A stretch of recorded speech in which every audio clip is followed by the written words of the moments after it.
Broadcasting live from the pollen ravaged bayous of Louisiana. It's your boy, Max. I don't even know how to begin today's show. I have had almost 48 hours of hell. Beginning the other night, Tuesday night, Figure Fight Club open mic night. Just something hit me and did not let go of me. And well, it still hasn't. So, but we do have some fundamentals that we're going to go over tonight. But first, as always, today's episode is brought to you by Waverly Color Company. Not because they sponsor me, just because they're that good. WaverlyColorCompany.com. Tell them that you're a friend of Bill Waverly, and they'll take real good care of you. I got a new toy. Oh, look at this.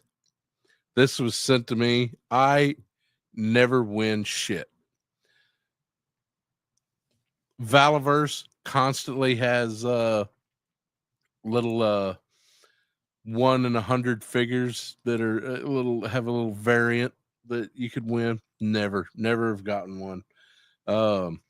People do, Figure Fight Club had their 1,000 sub giveaways all night long, like 4 straight hours of giving away shit. And it didn't win nothing. But the other night, I won a Stan Lee figure from the very awesome Rowdy Riles, and you should check out her channel. She is very fun, and she knows her action figures. And if nothing else, you can watch it to try to see if she amputates a finger trying to dismantle a Marvel Legends figure with improper toolage. So, hey, Dens, how you doing, bud? We're also sending a huge care package to a fellow down in Columbia, and that package is going out on the 18th. So again, I tell you, if you've got mail to get to me to send down to Columbia to make sure that Valaverse is properly represented in that country, Sicario style, no, I'm just kidding. Then make sure that you get that mail out to me, because one way or the other, it is going out on the 18th, because there is a huge Vanguard over here that I'm going to trip on, and my family will find my unalive body on the floor. So, but I got Stan Lee. I love this guy. It's just a great figure. I've got my ups and downs with Stan Lee. I am most definitely a Jack Kirby side of things when it comes to Stan Lee, but you can't help but love that guy. And no matter what he was or how he went around doing it, he still brought us a lot of good characters over the years. If he did nothing else, as Jack Kirby said, refill ink bottles, he at least kept a lot of people going, and he did come up with a lot of things. It's that history is never as simple as fandom wants it to be. And that has also been another reason for my headaches the last couple weeks, is just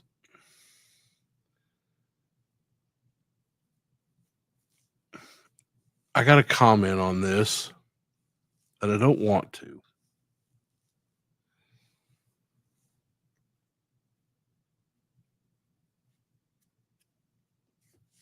And if it upsets people, then as some friends of mine once said, "Yo, Joe Daddy, how you doing, sir?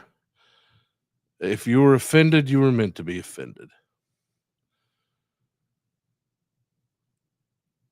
But for the longest time, especially for me with GI Joes and in the collecting, it didn't matter what your politics were. That was a common ground that everybody could come together. And a lot of places that I hold sacred are starting not to feel like that common ground is there anymore. I'm not saying it's gone, but there's a lot of bad actors out there who want to crawl in through the back door and influence and you know and sometimes it can be used for good, sometimes it can be used for bad. But the collecting, you know, world has always been sacred ground from the Highlander. We all knew outside of that sacred ground there could be only one. But on sacred ground, we put all that aside and we collect some toys or we do some art or you know that and talk about the things that we love. And I am most certainly do not qualify for positivity police. um but we could use a little bit more, you know, maybe there's a lot of people hurting out there all over the place. And I don't care how you feel about tariffs. um if they affect you positively, then you probably have a positive opinion of them. If they affect the things that you love or your business or your life, you probably have a negative opinion of them. Um,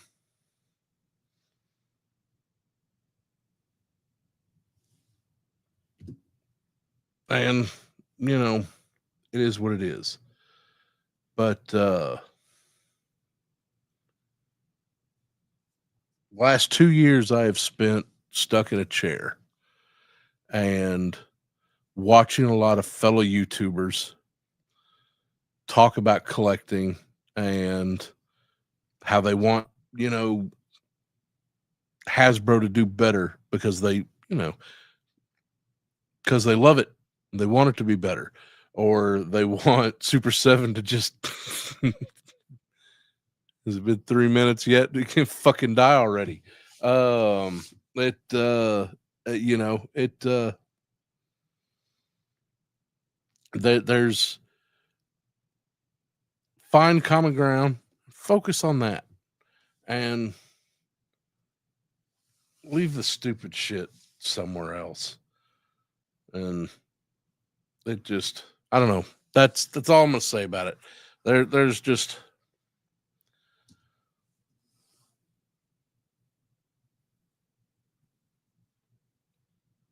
it just seems like everything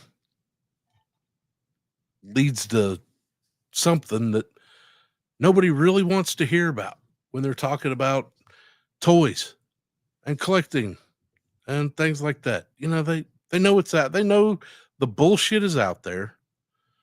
So leave it out there. And also This is as political as I ever want to get on this fucking channel.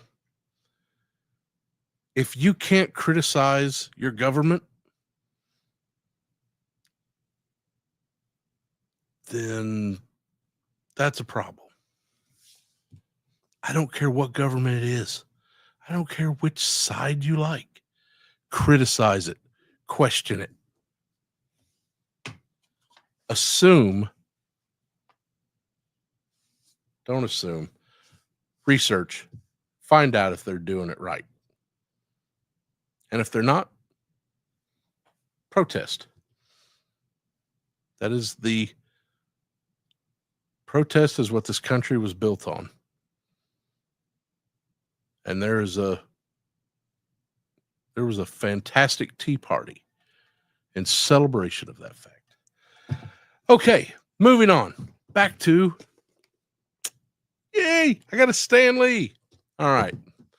So I had something else planned tonight for drawing and talking about more figure study stuff, but I feel like shit. So what I'm going to do is we're going to talk about reference and some of the books that I use that have really helped me with figure study, with drawing, and and some of them that are just plain fun. So we're going to go over some of those books tonight and go through them, and I'll show you what I like about them and how, I'll share ISBN numbers so you can find these books yourselves. Some of them are going to be hard. I've tried to keep it to books that you can obtain either through library transfers, checking them out, finding downloads of them online. A couple of them I've got over here you're probably not going to find. Long out of print or way out of everybody's damn budget. The Miyazaki books, his watercolor studies, are incredible books, but they are insanely expensive. So that if you didn't get them, that's the thing about books. When they first come out, you're going to get them at a good price. When they go out of that first printing, you better hope they do a second, third, or fourth. So, all right. So, and anybody got, hey, how you doing, Danny? I'm glad I gave you a reminder to watch. So, along the way, if anybody has any questions, pop it up in chat. I do pay attention to chat. I will respond. And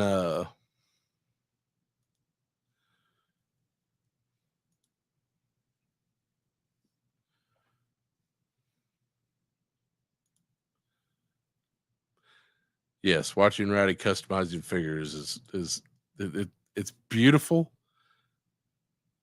and a little masochistic at the same time. It's like,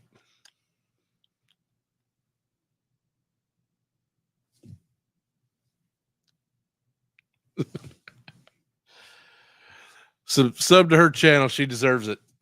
So actually, I think she got like 3,500 subs, man. Just make sure. Oh yeah. If I need to say it, please throw a broke ass motherfucker a sub or a like, at the very least a like. So, all right.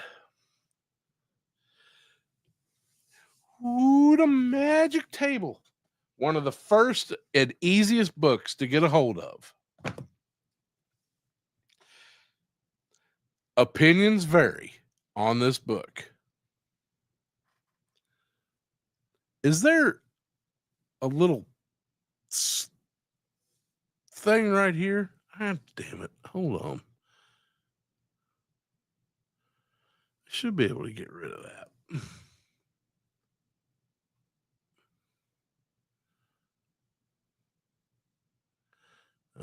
Maybe. Oh, there we go.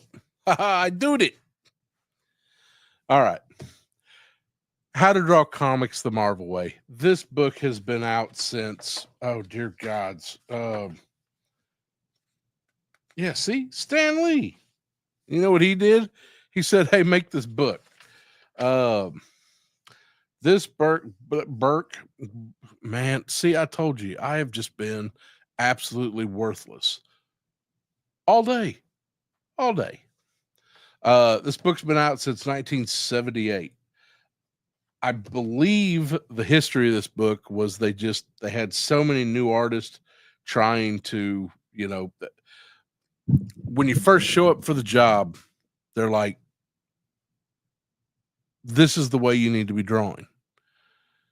Marvel always had a look about them. It to me doesn't matter up until, Jim Shooter took over. And everything always looked like Jack Kirby to me. So how can you draw like Jack Kirby the Marvel way? This is a great book. It goes over, tools, some things that really fantastic.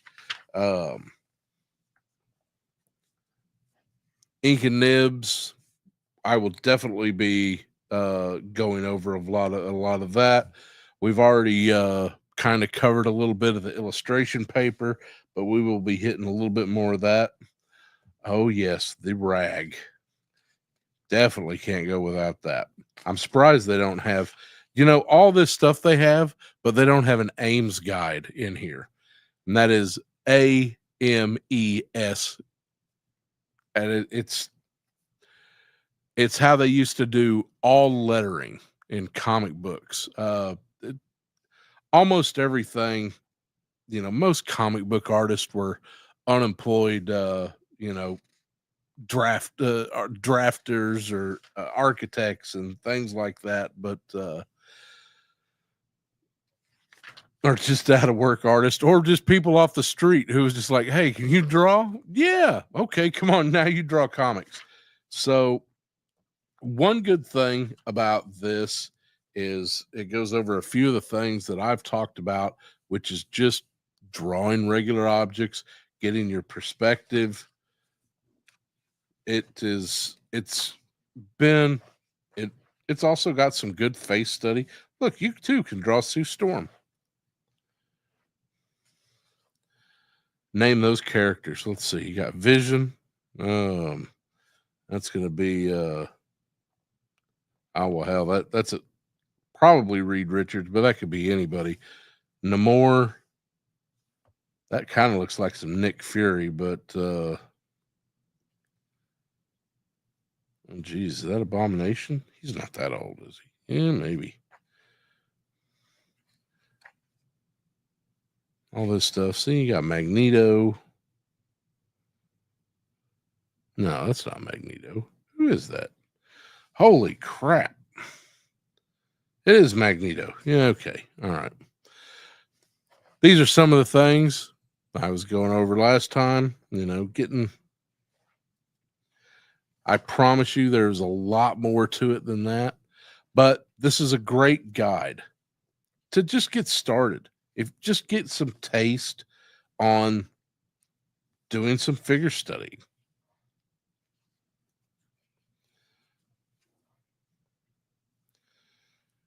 Teach you how to draw Spooderman.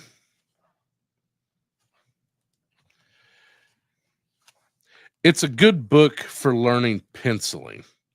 I don't know if I would trust this book to really teach you beyond that. It also gives you a good idea, some layout, composition, storyboarding.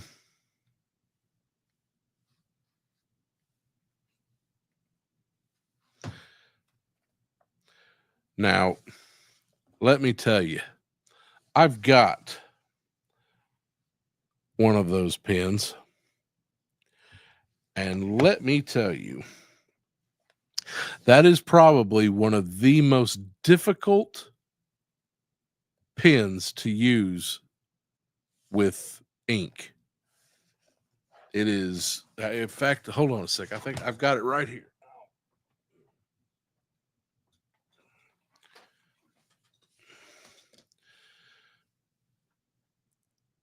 It is older than anybody in this room, but Dietzgen just does an amazing job. And this right here, and you take that and you get that tip.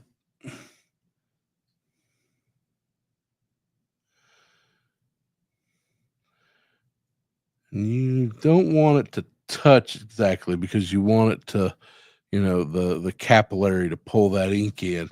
But you can get some really thick lines, you can get some thin lines, but now I know a lot of artists, and myself included, who prefer to do with a brush instead of with a lot of these drafting pens. But this is, God, I love this thing. I paid way too much for it. You could find these pretty cheap, but when it comes to nibs, you're better off just going and getting you some speed balls. And there's a couple YouTube videos out there on how to take some of those speedball nibs that go in these things. Little tips here. I've got, where is mine?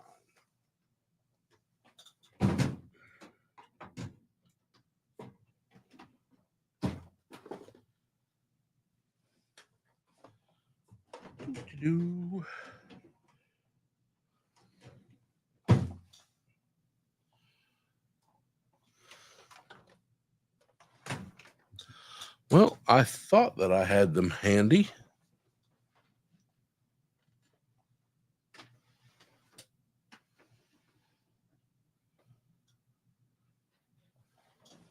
Oh, one more place.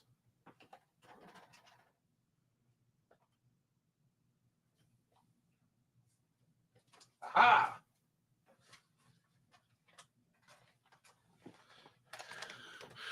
My babies. Oh, and yeah, there's your good table brush, sweeping off your dust, and that's let's see, I think that's horsehair. Yep, that is horsehair. So that is I love my antiques. We'll come back to this. This is, that's a newer set. This is a set that my grandmother actually started, and then it's grown a little bit over the years.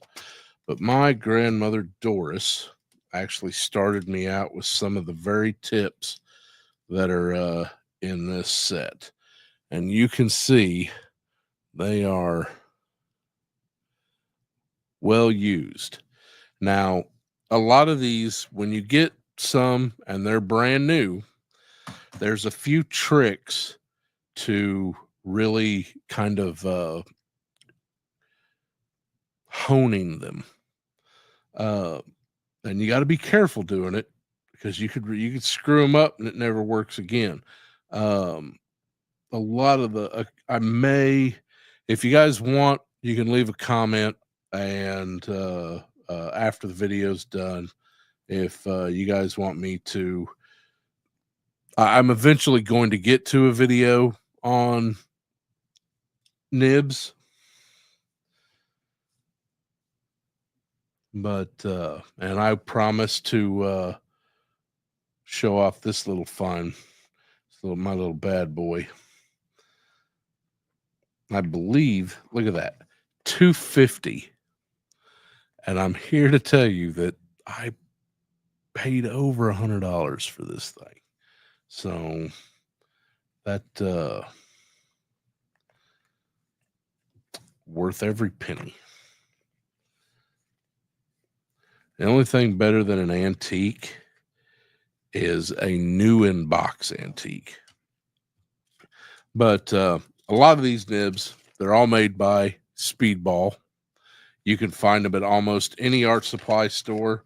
They usually come with a nice little set of different calligraphy techniques that you can practice with.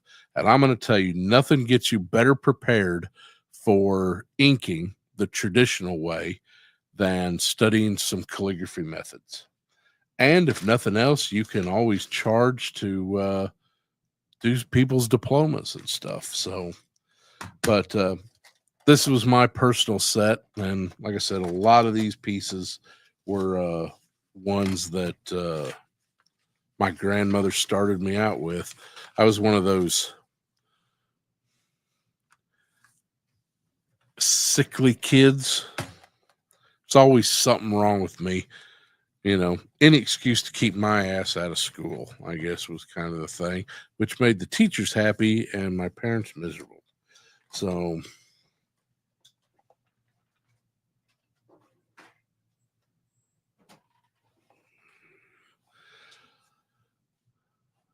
okay. So, if any other book that I show you today, um,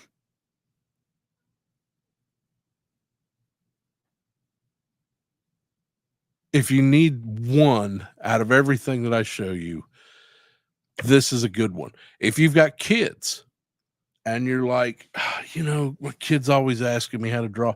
Listen, there's a lot of books out there like the How to Draw Manga and, you know, different stuff like that. And most of those are really good. But if you want something that's just really simple, and you know, there's a reason this damn book has been in nonstop print since 1978. And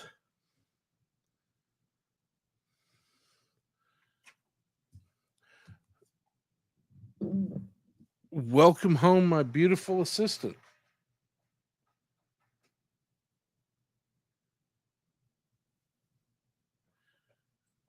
Maybe.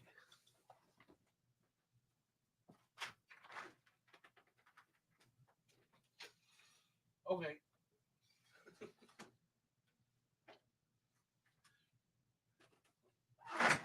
Junior assistant, go let your the sexy assistant in the door. All right. But anyway, this right here is a great starter book. It's a simple way to go. And I've always had a copy in my house. This is just the newer one. I've got a first edition. Maybe I still have it. I might have given it away. I give a lot of books away. I should stop doing that. All right. These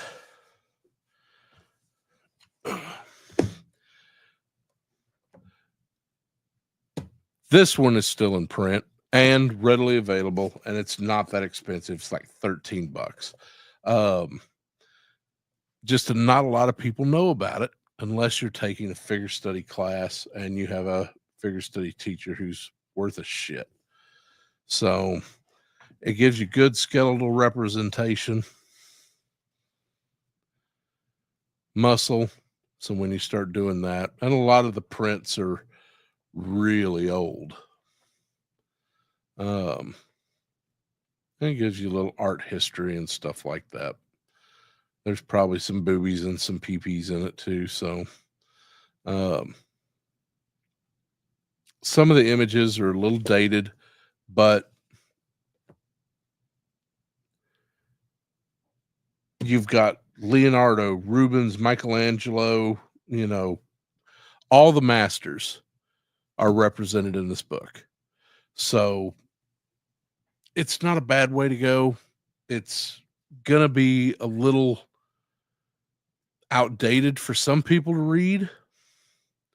And I'm definitely going to be showing you, you know, some updated. But if you just need, you know, like I showed you Stonehouse's anatomy book, but at $125, that is my go-to. If I have to buy an anatomy book or any kind of drawing book, How to Draw Comics the Marvel Way, and Stonehouse's Anatomy. And you're done. But I got told that, all my subs are a bunch of broke dicks. So we're going to go over some cheaper methods. Anatomy and Drawing. Also, it's a Barnes and Noble print. So it's, hey, you can tell I own that for a while. I don't know if it's still in print. Yeah, I've had this since 95, so I may be a little out of date. This is, my corners. Oh, please tell me I'm not the only one who hates dog ears in books. If you dog ear books, you were the worst. And again, you could start to see where I get a lot of my drawing style. This book was monumental for me. It also starts, it says studies of economy of line, but what this is contour drawings, which is an important study for artists. So this, again, you're going to have, this is one of the reasons why I really like this book, is it gives you a lot of expressions and also how to do different profiles.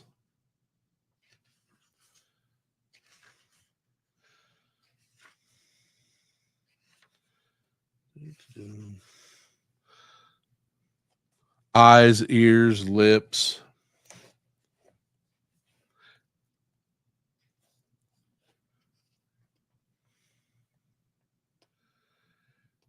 It may be a little dated in some of its representation, apparently, but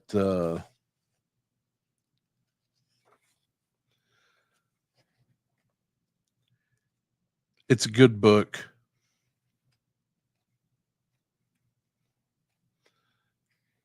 Oh, yeah. And the hands, probably outside of Stonehouse's Anatomy, it's probably one of the best books on hand studies.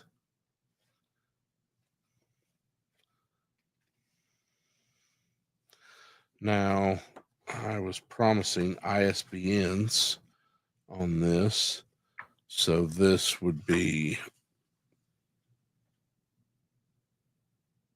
right there, and that is for anatomy and drawing. If you're interested in Atlas of Anatomy for Artists, that is a Dover book. So I guarantee you, if this is a Dover book, it is absolutely still in print. Hey, J Mac, I'm feeling a little bit better, but I'm just talking about books and not drawing, so I'm not 100%. But the room stopped spinning, and that's helpful. Dover books are great reference books. No matter what you are interested in, Dover has a book that will help you with that. Oh, and I'm not sure if Dover has ISBN numbers. Mostly just look under Dover books. No, there we go. Yeah, this book has been in print since 1947. But there's your information.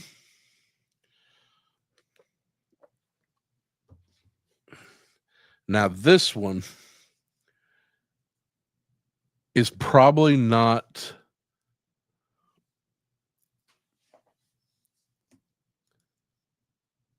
exactly.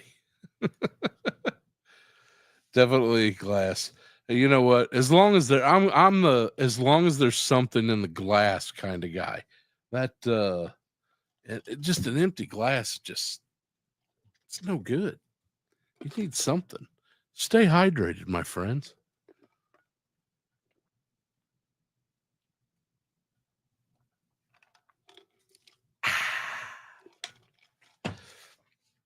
All right, this is one of my treasures.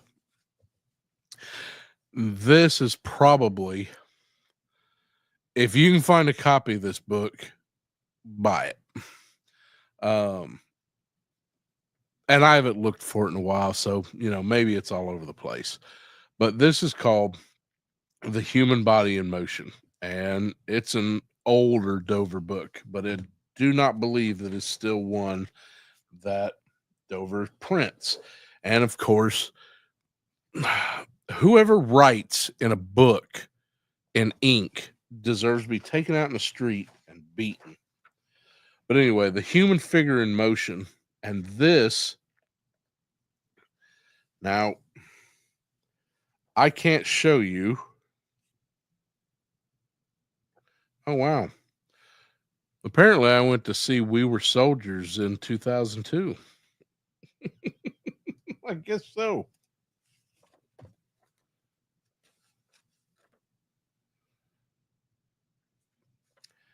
And that apparently I went to go see that right after my grandfather Slinkard passed away. I can't show you a lot of this book because it is male and female naked in every kind of pose that you can imagine. Running, fighting, they're probably small enough that I can give you a little bit of a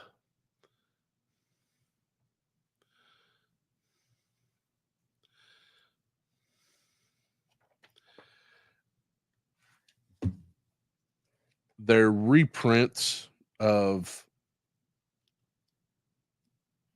glass plate photography,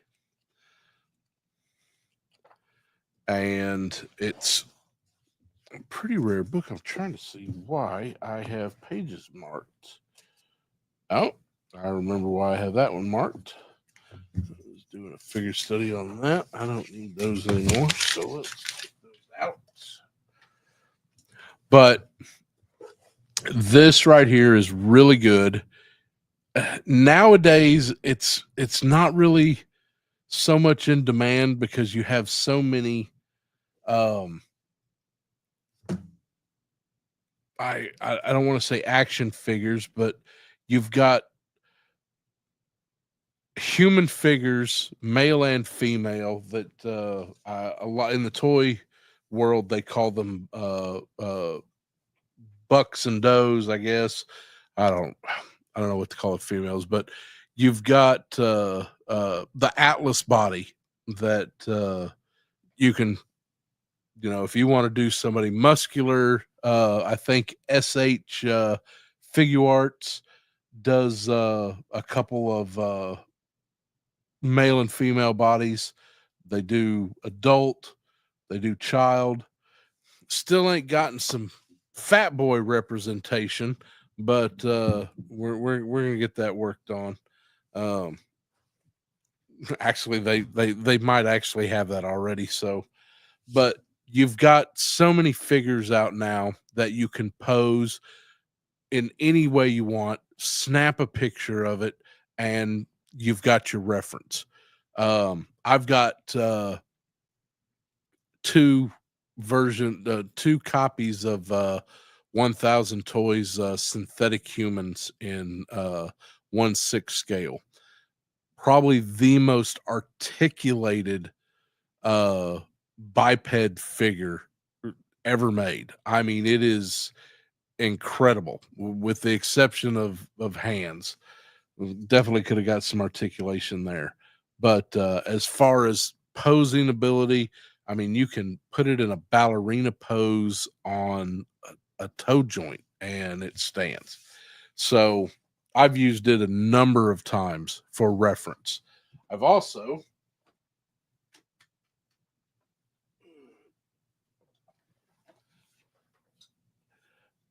have handles. And I had handles. He went that away. This is from a company called Skulls Unlimited out of Oklahoma. And they have a catalog. Even if you just order a catalog, there is every kind of animal you could possibly want. But this right here, this is just the stand. But you've got the jaw. You can put him in, and it's all resin cast, but it's cast from an actual skull. Now this bad boy with stand will run you over $300, but he is down to the last, bit of bone weaving. It's an incredible piece. I can't speak highly enough about, you've even got the sinuses. So that's how good the skull is. Every skull reference I have drawn in the last, the last 15 years has all come from little handles here. So, and he goes back on his little stand.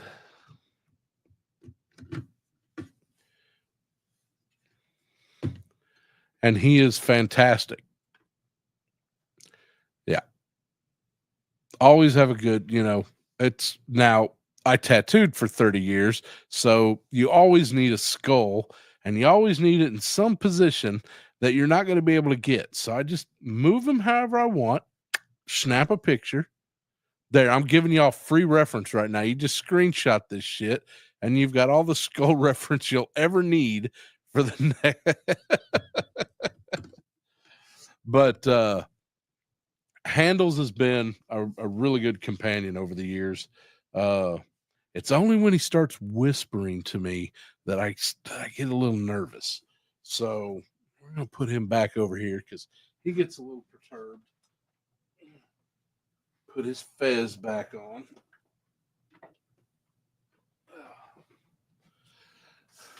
But he paid for himself just almost overnight. Now, this I am damn sure not going to be able to show you very much. But one of my favorite artists is comic cover artist and comic book artist by the name of Frank Cho. And outrage. So everybody out there who gets upset at wheat cakes and beautifully drawn women, and Frank Cho, everybody's beautiful in their own way. I don't care what you look like. There's beauty that can be found in you. This is what Frank Cho finds beautiful. And I would love to show you. And he does it in multiple ways. But he also has a good. I got to see what I can show you here.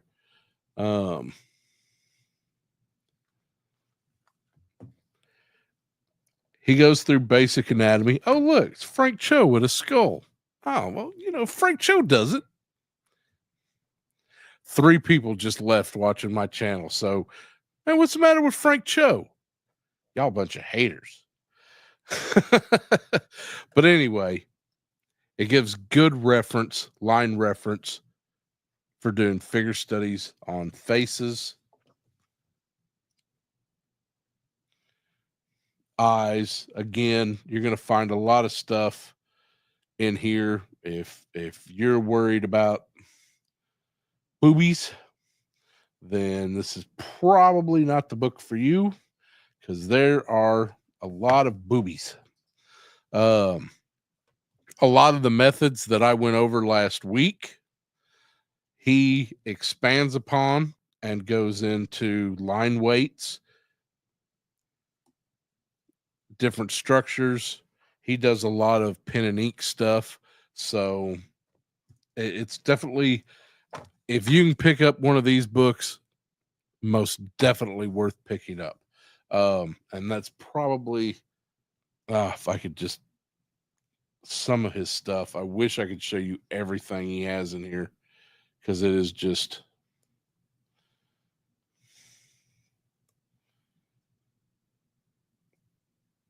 that's probably some of the safest work.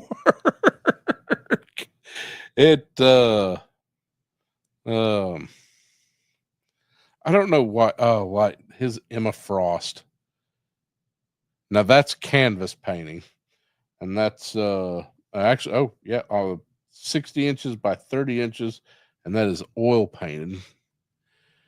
And that is definitely probably not something that I am going to get into. My daughter oil paints. Oh, yeah, see. He even gets into, if you had to make a choice, if you were doing something, um if you wanted to get a book, if you had to choose between these two, I would definitely recommend this for a more mature audience. I mean, it's, if you're going to do figure study, at some point you are going to have to get used to the naked body. It's just, it's going to happen. The sooner you get acceptable with it, the better your drawing ability is going to be. So, whatever works for you. But if you need somebody, you know, a little bit younger, you don't want to expose them to some booties and boobies, then maybe stick with How to Draw Comics the Marvel Way until they hit at least, you know, 15 or so. Let them get past the puberty age. Then you could throw some Frank Cho their way. Frank Cho is amazing. He causes so much outrage. It is hilarious. And, you know, again, as I said earlier in this video, if you're offended, you were meant to be. But he, oh, geez. Yeah, see? There you go. That will be my monetization later on. Now we get into a few things. This, now, these will definitely get out of the price range of a lot of people. But anything that you can pick up that shares Hayao Miyazaki's artwork or watercolor studies, you're not going to go wrong with. Even if it's a cheaper version, you can find it out there if you look. This is some of his art studies for Nausicaa. I mean, this goes back to, I mean, God, what, Nausicaa come out when I was a kid. So that was 70s, early 80s.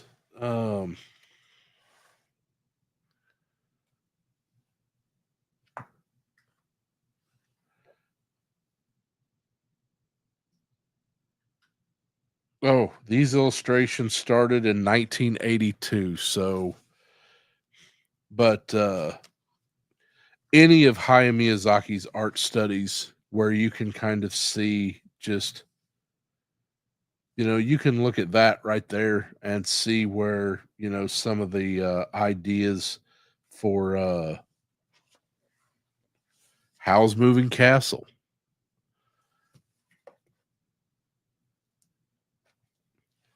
Some of his different figure studies for just doing some characters, doing different actions. their facial expressions. Of course, Nazca's always, she just always looks pissed, so she's pretty easy to draw.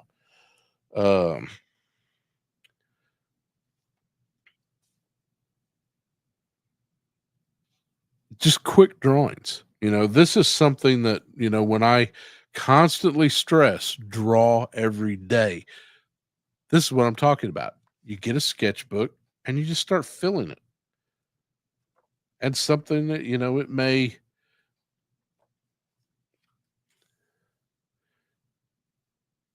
so there you got Nazca, you know, taking off with her. These are storyboard pieces, I believe. Different ship designs, layout of towns, what they do. Now I've got another book that is probably more expensive and more rare than this one. Again, different character studies. This is the way you do it. Just draw every day. Figure out, you know, you don't need a story. Just imagine some random character out of nowhere and just do a little sketch. If you've got a story, then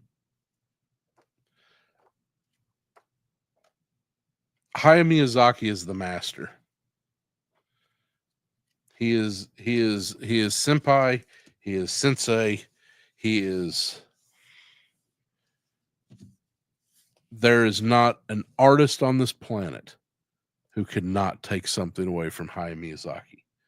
And I am honored. I spent 2 years recreating his watercolor palette down to the brush, to the case that holds it. I will have a Hayao Miyazaki episode coming up, and I'll go through a lot more of that. And I've got a few other of his art books. Now, when I talk about even more rare, this is odd. I wish it was in better condition, but what can you do for an almost 40-year-old book? This, more figure studies. And this is, of course, I'm doing it the wrong direction. Macross Perfect Memory. This is, you know, it's storyboards, art, mechanics, character studies, you know, everything you could possibly think of when it comes to, we Americans call it Robotech, but it started out in Japan. This is all in Japanese, but you don't need to understand the language to understand the character studies and the figure studies. Sometimes it helps, though. Let me get to the. This is. These are the ones I like. So you've got each individual, and this is in America they call him Rick Hunter, but you've got different poses. This is what I should have done when I did the character studies.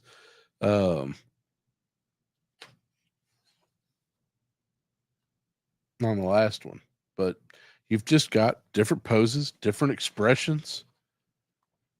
There's your Lisa Hayes, Min May, more Min May, and some.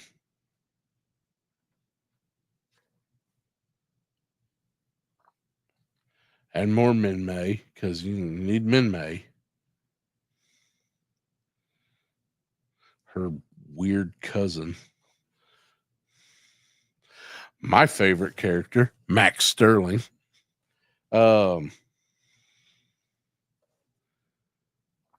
Robotech was some of the first art that I drew. Uh, we had a guy. I, and I'm sure I've brought him up before, but we had a grocery store called United Grocery and Drug in Guyman, Oklahoma, and I don't know who ran the pharmacy section, but they had a very small toy section. And I remember seeing a Voltron. In fact, I'm pretty sure I stole the red lion from that pack. He had the old Battlestar Galactica toy that caused Boba Fett to not be rocket launching anymore. He always had Japanese imports. He always had, well, at least the first 3 VHSs of Robotech. So, I bet I rented those. So anytime my mom would let me, I would rent those. I bet I watched Booby Trap at least 3 dozen times. And there were 2 episodes per VHS. So I only got the first 6 episodes of the damn series. And that was it for years. So, but there you start getting into mechanical alien drawings, this stuff. I mean, look at that. And this is 1980.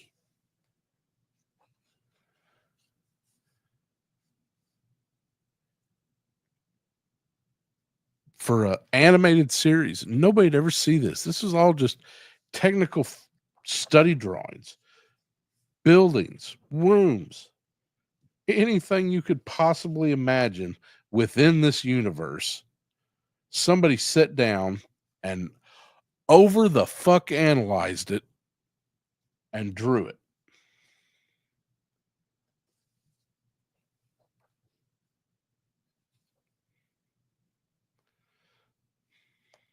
I love this book. Anytime I get just stuck and I need some inspiration for anything sci-fi or expression, or it doesn't matter. Anytime I get stuck artistically, I go to this book. It used to be worth about $400 to $600. I'm pretty sure I have. I'm pretty sure it's still probably around the $400 range. You can find it sometimes without the slip cover, and without the poster that I've had framed. You can find it a little bit less. That Macross has always been kind of stupid expensive. But I'll tell you what's not. Dungeons and Dragons.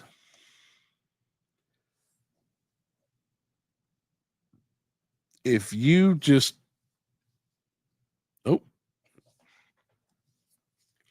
if you were just stuck and you don't know what to draw,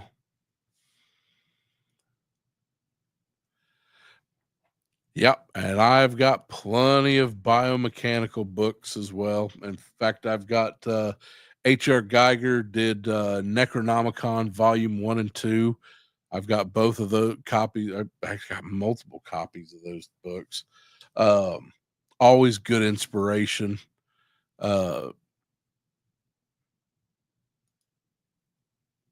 And it's H.R. Geiger's just him and Mobius.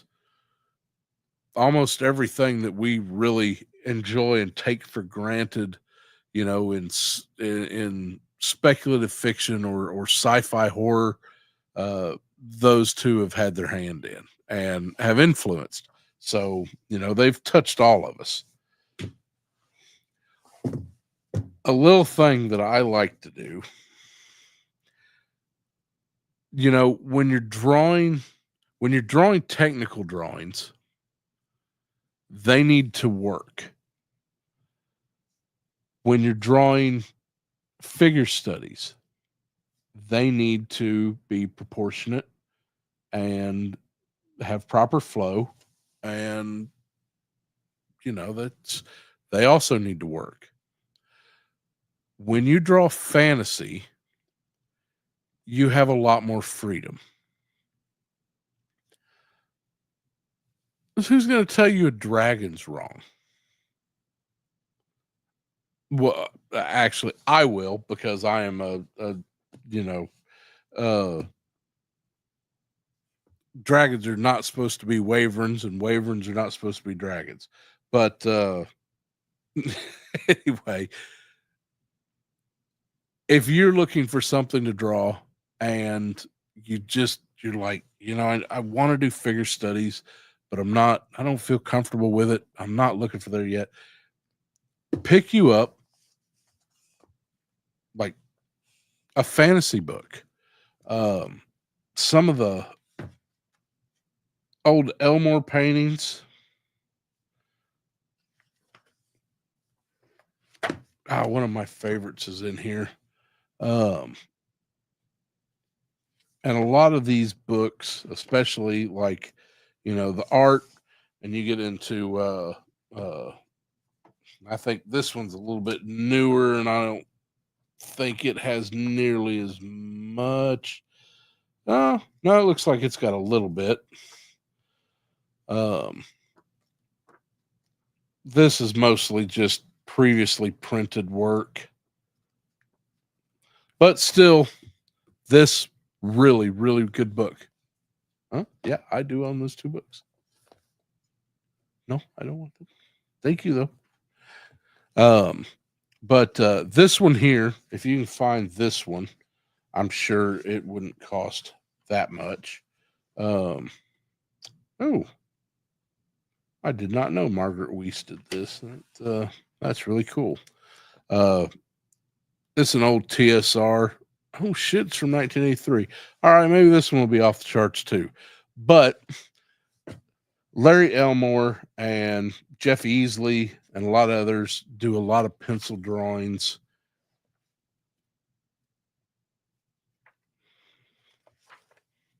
That was always one of my favorites. It was Bridge of Sorrows. I think I did that lead and pewter miniature set at least 4 times, because every time I did it, I would give it away because some girl would be like, I like that. I'd be like, yeah, I like girls. And I'd have to paint it all over again. But this is good for kind of, looking at what, but the reason I like these old monster manuals, this is my first edition, which was given to me by a really good person in Denver, Colorado, is because it's got just really weird art. And you just go in, pick a creature, and redraw it. There, you got a knight attacking a beholder, or excuse me, that is a gas spore. Gargoyle, fungi, anything. You could just go through and just open the book randomly, find something that has an old, it. And most of these, I mean, for the time, the artwork was fantastic. And all respect to every artist who's ever worked in any of these books, because this was my whole childhood. Oh my God, is that a staple? I'm about to murder somebody. Jeez Louise. Pretty sure some kid stole this from the library. But take one of these old drawings that aren't really up to today's standard and redraw it. There's all kinds of inspiration you can get from these old books.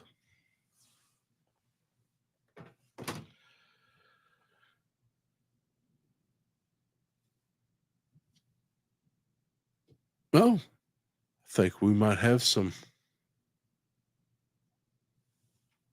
Why do I hear thunder and lightning? Oh, it's gunfire. Oh, yeah, Louisiana. So, anyway, that's what I've got. You, I've got anything that you want to know some reference on. Let me know. Put it in the comments. I've got a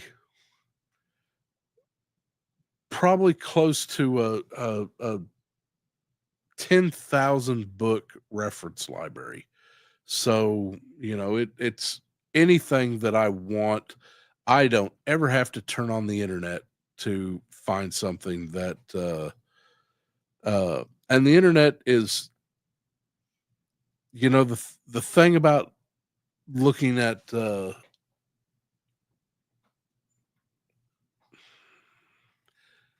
give me a second.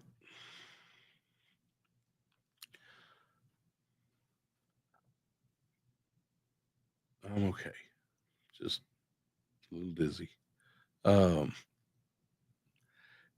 Using the internet is a good start.